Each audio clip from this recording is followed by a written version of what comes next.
So, bravo on Matt Kelly for writing this, because this points out everything I have been saying about Brexit since it all began. And where does this come from, you might be asking? This comes from all places, GQ magazine.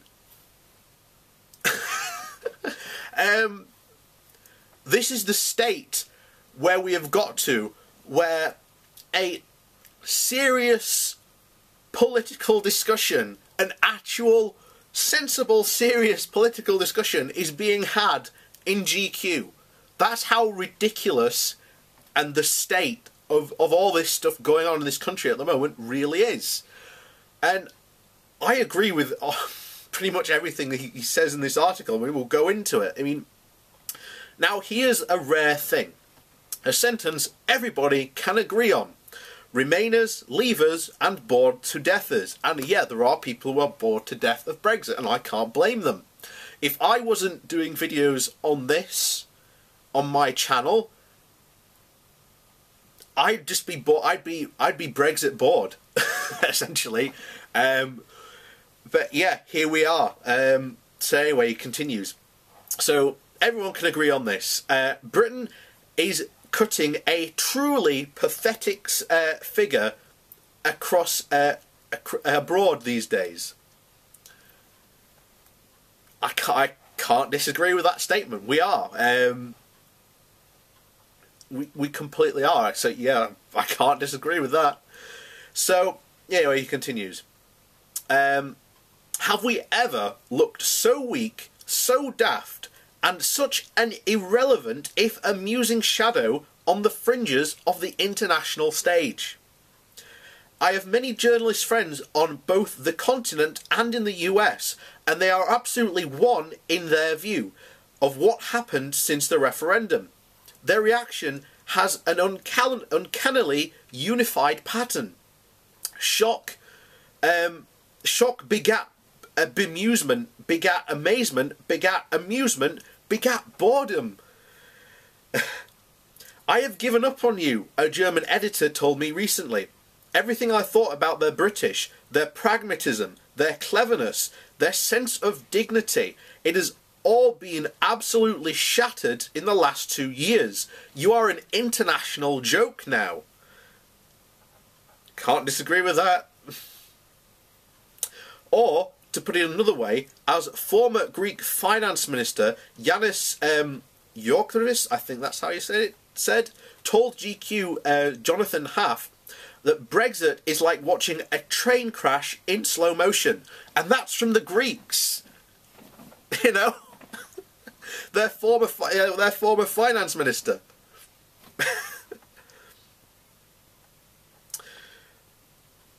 So indicators of our decline in influence abound, and that is absolutely true. Just in the last 24 hours, 2 news items symbolise the erosion of our status since the 23rd of June 2016.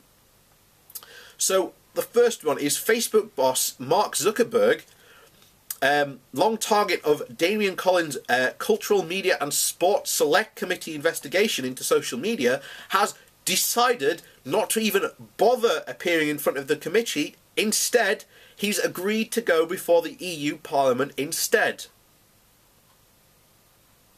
And yesterday in Sofia, Theresa May stands beside French President Emmanuel Macron and German Chancellor Angela Merkel as the European Union stakes a claim to be the guarantor of international stability in the face of Donald Trump's nationalistic capriciousness. Now we are regaling ourselves with the European order, just as we are planning to vacate our chair on the top of the table. Mrs. May's dash to Trump's embrace on the rebound from our decision to leave our partner for 45 years seems ridiculous at the time, and so it has proved. Any sense of that special relationship might actually live up to the name has been all but dispelled. Whichever way Brexit eventually plays out, serious and irreparable damage has been done to Britain. In terms of a lasting reputational damage, it's hard to find a comparison in our modern history.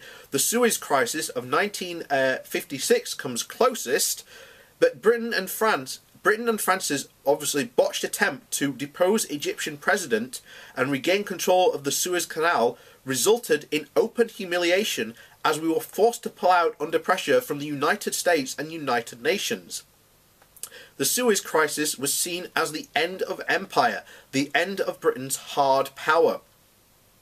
Now we see the coming to the end of our soft power, the disproportionate influence on this small island wields globally, our ability to shape world events either to our interest or in the pursuit of some greater goal.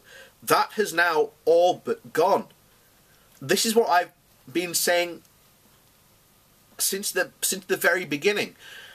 Us leaving this paints a very poor picture. It basically says you shouldn't rely on Britain because if for any reason the going gets tough, well, bye. It paints a very poor picture of our political, ideas, and this has been, it just doesn't show us in a good light internationally at all. And the fact that we are part of Europe and always will be part of Europe, regardless, even if we leave the EU, we will have to rejoin it because we will lose so much more than we will actually ever gain. We will gain nothing and lose infinitely more in this. And that has been my line on this since the very beginning. So anyway, he continues. So it must occur to even the most extreme extremist that Boris Johnson's vision of a new, bold, expansive, ambitious reclamation of our island as global Britain, a powerhouse, look absolutely as likely as 18-to-1 shots of England lifting the World Cup. Instead of a strident global Britain, we have today the inglorious spectacle of both significant political parties almost 2 years after the referendum vote with no firm position on what Brexit means for you and me and every other poor sap who fleetingly believed there would be some plan. Suez cost Anthony Eden his job, but the threshold of the prime ministerial competency has fallen so low that Theresa May remains power despite a disastrous general election, the ignominious departure of 4 cabinet ministers and the botched handling of both Grenfell and the Windrush scandals has a chronic rebellion in the House of Lords. The daily update on the customs union debate within the cabinet is news that we may be forced to ask an unwilling EU to extend the transition period while we look to work out a course of action that doesn't upset the DUP, Leo Varadkar, Boris, Jacob, David, Liam, or anyone else in possession of both the toys and the pram. It has been officially denied, but it is reported that at least 4 cabinet ministers believe this to be our only hope. If we do ask the EU for an extension, it will be a new low in our status as a nation. Some sovereignty this is turning out to be, some control. But in her urgent denials, Theresa May has again reasserted that the 3 tricks she will pull out of once the Brexit negotiations are concluded. That 1, we will have our own trade policy with the rest of the world. That 2, we will have a frictionless trade with the EU. And 3, there will be no physical border with Ireland. To make a metaphor with a fruit basket, which feels strangely appropriate, she wants an apple that tastes like an orange and peels like a banana. Basket case Britain indeed. And that's essentially it, I can't agree more with what it is, and this, the situation that this has put us in. And yet people still want this, as if it's some sort of good idea. Our best hope always and will be lies with being in the, in the EU, being on that table. It gets to the point where you've got, Jeremy Corbyn saying the most daftest, stupid things ever. Oh yeah, we want to leave the single market and the customs union, and we still want to be rule makers, not rule takers. And you're like, Jeremy, if you want to be a rule maker, then you have to be in the single market. You have to be in the customs union. You have to be a member of the EU. Because that is how you make rules in the European single market. In the European Union. But because of, at least 2 decades of misinformation given to the British public, they have no idea how actually the EU works. No idea even what's put in the treaties that we've signed. And they've no idea of even the benefits we're about to lose. And yet here we are in GQ, probably the most apt, political analysis of our current situation.